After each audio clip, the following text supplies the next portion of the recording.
Un bateau de migrants, en perdition. Scène ordinaire, sur la mer Méditerranée. S'il vous plaît, restez calme et arrêtez de bouger. Il y a de la place à bord pour tout le monde.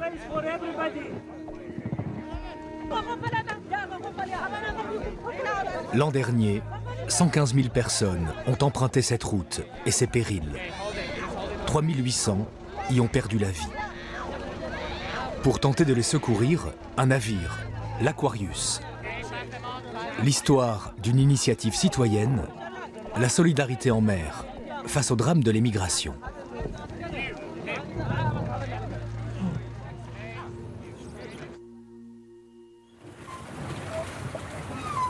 Quelques jours plus tôt, en Sicile, l'Aquarius se prépare pour une nouvelle mission de 3 semaines.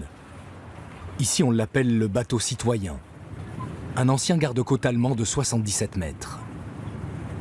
Et les derniers mois ont été durs pour l'équipage. 3500 migrants secourus et emmenés en Europe. C'est la haute saison pour les passeurs en Méditerranée. Nous partons pour la zone de sauvetage au nord de Tripoli, en Libye.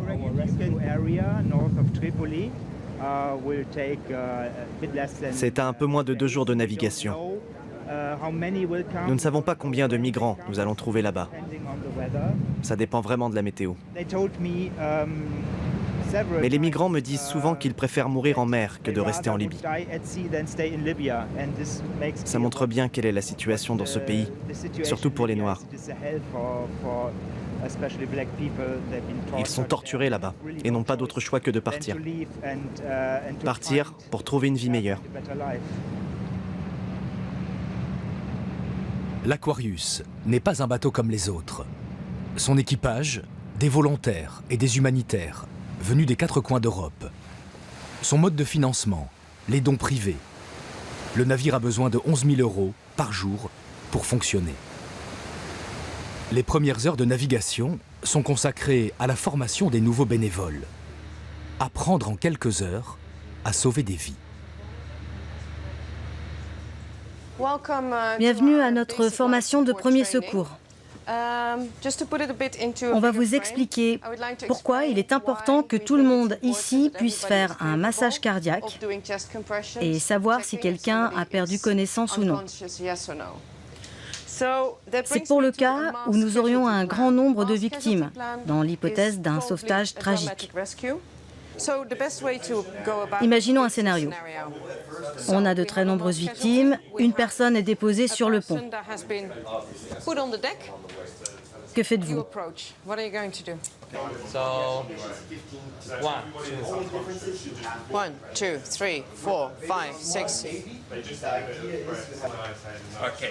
Je place le masque ici et j'appuie.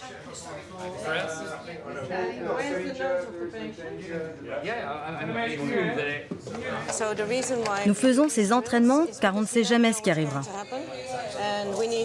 Et on a besoin d'un maximum de personnes capables de faire des réanimations, capables d'utiliser les différents appareils. Il faut que tout le monde sache ce qu'il doit faire en cas d'urgence.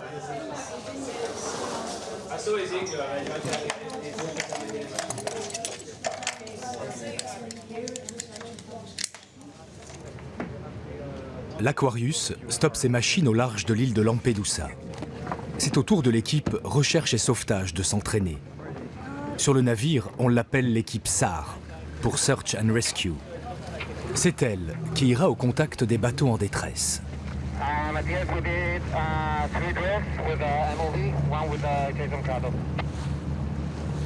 On a 3-4 nouveaux membres de l'équipage SAR à bord de l'Aquarius. Donc il est nécessaire qu'on puisse les entraîner un petit peu à la mise à l'eau des bateaux, à la récupération d'un homme à la mer. Bon, ça ne veut pas dire qu'on est prêt à toute situation, quoi. Personnellement, je n'ai jamais vu 15 personnes ou 20 ou 50 tomber à l'eau en même temps. Et donc le jour où ça arrive, il faudra qu'on réagisse, quoi. L'entraînement doit s'arrêter, au bout d'une vingtaine de minutes seulement. L'Aquarius change de cap. Une première mission attend l'équipage d'SOS Méditerranée. On a reçu un appel du Centre de coordination de sauvetage maritime. Nous devons prendre en charge 116 migrants qui ont été repêchés par un pétrolier. Et ce pétrolier n'est pas du tout équipé pour les recevoir. Nous devons nous en charger. L'afflux de migrants est tel que les bateaux de la marine italienne ou ceux des humanitaires ne suffisent plus. Il peut y avoir 2, 3, voire 6000 sauvetages en une seule journée. Alors les navires marchands ont l'obligation de participer, de recueillir les naufragés.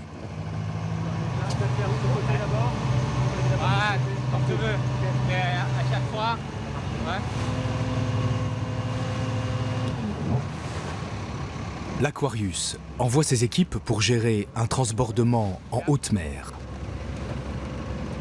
Opération délicate, sur une simple échelle de corde. Il faut prendre garde à la houle et à l'extrême fatigue des hommes.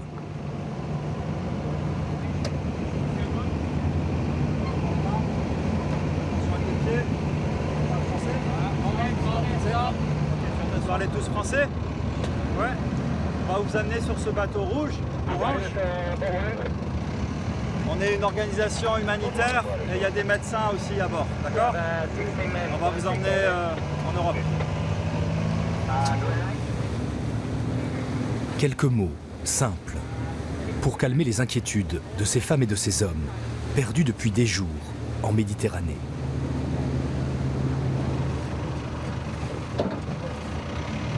We good? Okay, cool. Viens avec moi. Vous pouvez commencer à vous avancer un petit peu.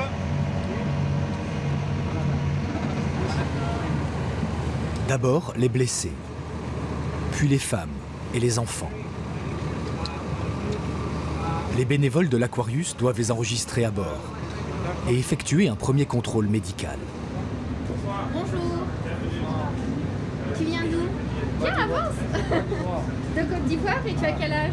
18 ans. Tu as 18 ans. Donc je te mets un bracelet autour du bras qui montre que tu as été enregistré. Mon collègue va t'examiner et je te laisse t'installer. Est-ce que je peux voir tes mains? Ça va?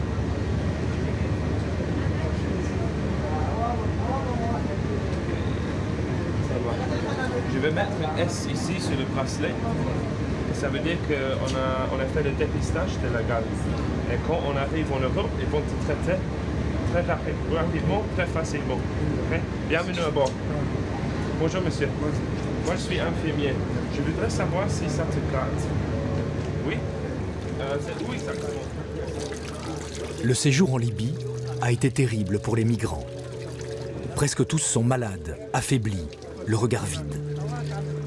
Mais certains commencent à parler de ce qu'ils ont vécu, là-bas, dans l'enfer de Tripoli. Parfois même les Libyens eux-mêmes, les policiers libyens, quand ils te prennent, ils t'emprisonnent. Il va falloir que tu appelles la famille encore du pays pour leur dire qu'envoyez-moi tel temps pour ma délivrance. C'est de la merde franchement. À Tripoli, franchement, à chaque 19h, 20h, ils commencent à tirer à l'air. On entend des coups de fusil partout, ça et là. Et franchement, ça donne le dégoût. Franchement, moi-même, j'étais découragé, encore une fois, découragé. Je voulais retourner au pays, mais je me suis dit que non. Combien de pays j'ai traversé pour arriver jusqu'à Tripoli, mais je préfère la mort à la place de la honte.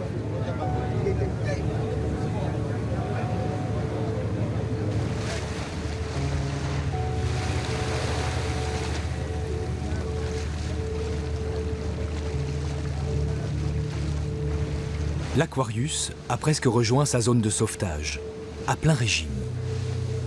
Aujourd'hui, la mer est calme. De nombreux bateaux de migrants ont dû quitter les côtes libyennes dans la nuit.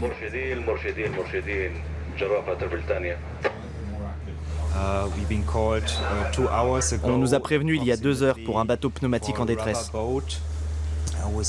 Il y a 110 personnes à bord.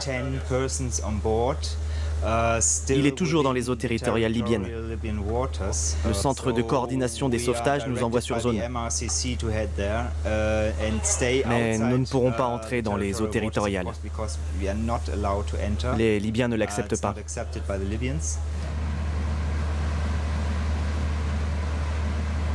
Scruter la mer, à la recherche d'un bateau en plastique. L'équipage connaît bien le mode opératoire des passeurs, et surtout les embarcations de fortune, où ils entassent les migrants. On a différents types de bateaux en plastique qu'on appelle semi-rigides, d'accord ? C'est-à-dire qu'il y a un plancher en bois. On a des bateaux blancs qui sont de très piètre qualité avec une épaisseur minime de l'ordre de 1 mm et qui donc peuvent crever très très facilement. Et souvent, il y a des énormes vis qui sortent du plancher, ce qui fait que la plupart des gens, quand ils sont entassés là-dedans, à 120, 130 personnes, sont blessés aux pieds. Voilà. Et donc, ce type de bateau, ils pensent pouvoir rejoindre l'Italie en 3 heures. En tout cas, c'est ce qu'on leur dit quand ils embarquent. Et dans les faits, on sait qu'il faut au moins 36 heures pour rejoindre l'Italie. Et donc, ces bateaux ne sont pas du tout faits pour ça. Il n'y a aucune chance pour eux de pouvoir atteindre les côtes italiennes.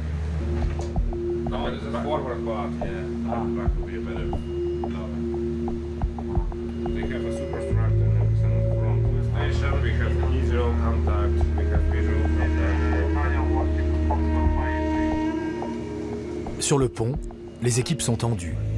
On ne sait jamais à quoi s'attendre. Et puis le voilà, au loin. Un canot pneumatique à la dérive, avec plus de 100 passagers. Il va falloir les pousser vers le nord. Sinon, ils entreront immédiatement dans les eaux territoriales.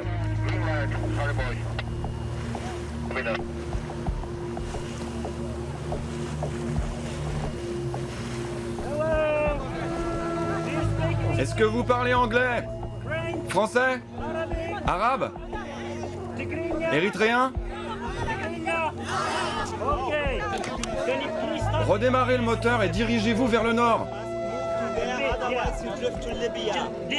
Vous êtes encore dans les eaux territoriales libyennes. Ok, du calme maintenant. Limitez vos déplacements. On ne veut pas que quelqu'un tombe à l'eau. Surtout que les gilets de sauvetage donnés par les passeurs sont des contrefaçons. Ce trafic d'êtres humains est un business. Et les responsables, en Libye, veulent en réduire les coûts. Les sauveteurs de l'Aquarius équipent d'abord les 110 migrants avec de nouveaux gilets. C'est la règle numéro 1. Car en cas de panique, personne, ou presque, ne sait nager. L'idée, c'est de regarder le bateau s'il n'est pas en train de crever, de regarder les mecs s'ils ne sont pas en train de s'exciter, de se battre. Et surtout, il y a des femmes enceintes et des bébés, et puis sans doute des blessés. Le problème, c'est que souvent, les femmes et les enfants sont au fond du bateau. Quand nous aurons transbordé les femmes et les enfants, ce sera au tour des hommes. Nous avons de la place à bord pour tout le monde. Ne vous inquiétez pas.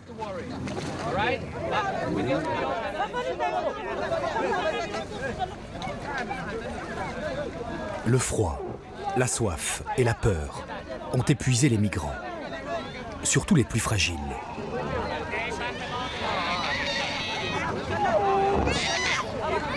Femmes enceintes, enfants, blessés, tous ont navigué de nuit, à l'aveugle, en espérant sortir des eaux territoriales libyennes. Donc il y en a certains qui sont blessés pendant le voyage, mais c'est plutôt des blessures bénignes. La plupart des grosses blessures, c'est des blessures de guerre, en gros, où ils sont battus, emprisonnés et battus par les Libyens.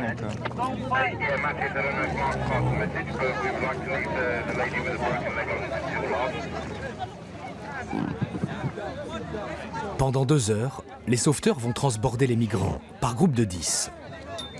Pour l'Aquarius, c'est la 23e opération du genre, depuis le mois de février.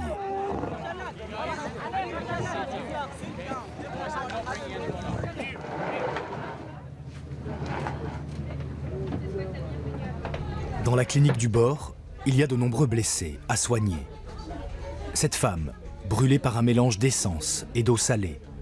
Des hommes maltraités en Libye. Ça fait pas mal si je mets le seringue dedans, ça va? Si je le vois comme ça, ça devrait être fait chaque 2 jours. D'accord?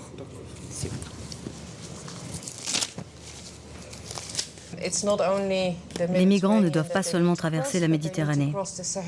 Avant ça, ils doivent franchir le Sahara, puis la Libye. Ils sont retenus prisonniers dans plusieurs endroits. On voit chez eux des symptômes. Il n'y a pas d'autre nom, c'est de la torture. Des marques de flagellation sur tout le corps, des os brisés, des dents arrachées de la bouche. Il y a aussi de nombreux indices sur leurs conditions de détention. Beaucoup de crampes, car ils sont entassés les uns sur les autres sans pouvoir s'allonger. Ils ont peu d'eau pour se laver, peu de nourriture. On ne peut pas dire qu'ils soient dans une grande forme.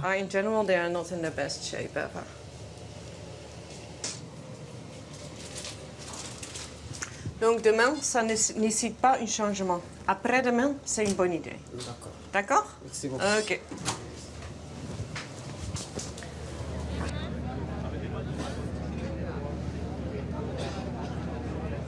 Les migrants sont tous à bord, sains et saufs. Reste une dernière mission pour les équipes de sauvetage. Nous écrivons juste recherche et sauvetage et la date. Nous trouvons très souvent des débris en mer. Et quand ils sont marqués, on sait qu'il s'agit d'un sauvetage, que tout le monde a été pris en charge, que ce n'est pas un naufrage.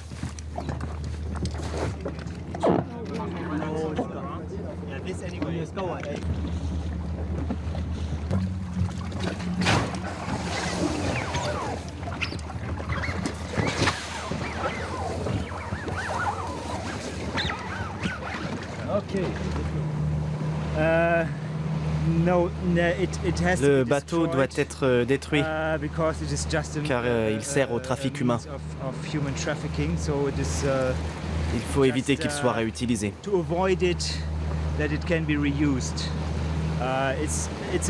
Le centre de coordination des sauvetages l'exige. Ce n'est pas super pour l'environnement, mais dans ce cas, nous n'avons pas le choix.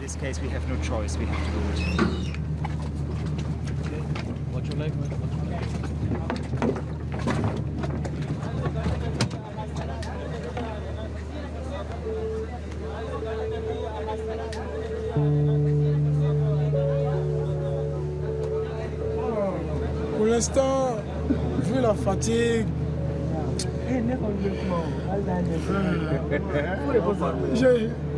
j'ai l'amour qui me manque, quoi.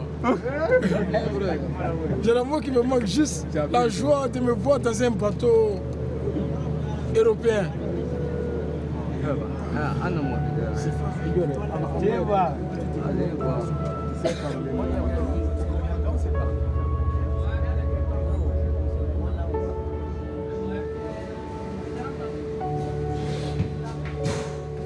Bertrand Thiébaut a rejoint l'Aquarius il y a quelques semaines. Lui, le skipper de voiliers anciens, marqué à vie par le drame des migrants en Méditerranée. J'ai juste ressenti le besoin d'être là et d'être là au bon moment. Et je pense que dans un certain nombre d'années, les acteurs décisionnels européens auront à rendre des comptes. Comme pendant la Deuxième Guerre mondiale, il y a eu des personnes qui ont dû rendre des comptes à un moment donné. Et j'ai envie de pouvoir regarder dans les yeux mes futurs enfants et petits-enfants quand ils me demanderont où tu étais en 2016 et de quel côté tu étais. Voilà, je pourrais les regarder droit dans les yeux et leur dire que j'étais du côté de ces personnes. De jour comme de nuit, Bertrand et l'équipe d'SOS Méditerranée poursuivent leurs opérations de sauvetage. Il n'y a qu'un rythme à bord de l'Aquarius, celui des appels de détresse. Aujourd'hui, qu'on soit là ou pas, ils partent et ils partiront de plus en plus nombreux parce que c'est un peu le chaos partout. Il faut qu'on soit là parce qu'il y a des gens qui meurent en mer et pour tout marin, on doit porter assistance à tout bateau en détresse. Alors nous sommes une organisation humanitaire, on va aller sur ce bateau-là et il y a des docteurs à bord si vous êtes blessés. okay? Are you injured? Who is injured? Qui est blessé?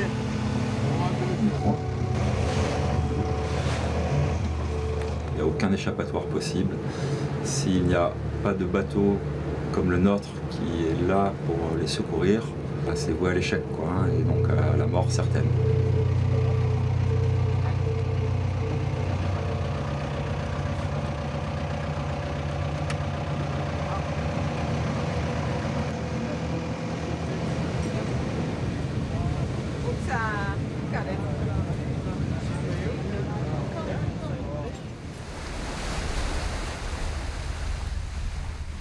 Cinq jours en mer, et le bateau citoyen a recueilli près de 500 migrants.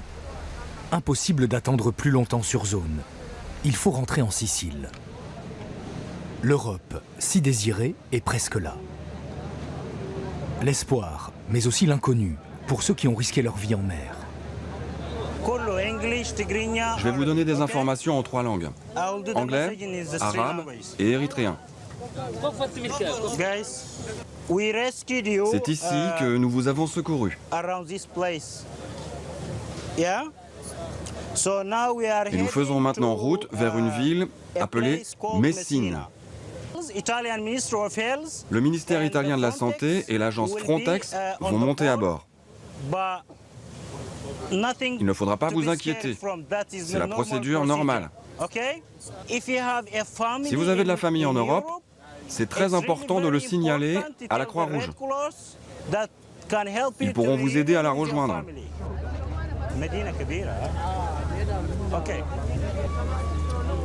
Au loin, les premiers reliefs de Sicile.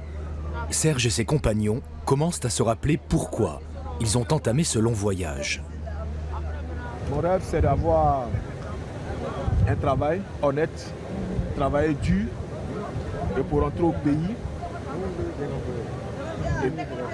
et construire au moins une maison pour que je puisse dormir jusqu'à ma mort et offrir aussi une bonne vie à mes enfants. Je ne veux pas qu'ils connaissent la misère comme moi, c'est tout. Et je ne veux pas que demain ils se lèvent comme ça pour prendre aussi la Méditerranée. Je veux que mes enfants soient heureux. On est déjà arrivé à la destination finale, Italia, Europa. On est fiers, on est fiers. Yeah. Bra, bra, bra, bra, bra. On est fiers, on est fiers. Seulement 20% d'entre eux pourront rester en Europe et construire une nouvelle vie. On ne peut rien y faire. Nous, on peut seulement les secourir sains et saufs à bord. Mais la plupart va se voir notifier une extradition. S'ils restent en Italie, ils travailleront sûrement dans des usines liées au crime organisé. Les jeunes femmes, elles, se retrouveront très probablement sur le trottoir, comme prostituées. De la prostitution forcée, ce n'est bien sûr pas leur choix. On le sait pertinemment. C'est comme ça que ça marche. La réalité d'une vie de migrant en Europe. Au port de Messine, les passagers de l'Aquarius vont être fichés, puis envoyés dans des camps. Ceux qui n'obtiennent pas l'asile politique vont commencer une longue errance sur le continent. Alors sur le pont de l'Aquarius, la pudeur et la réserve rythment le temps des adieux.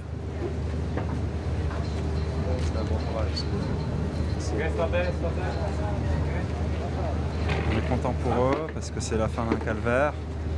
Après, on les sent aussi beaucoup d'appréhension. Donc voilà, on essaie de pas trop leur montrer que ça va être difficile après aussi, quoi. Mais bon, on est content pour eux. Bon courage. Soyez forts.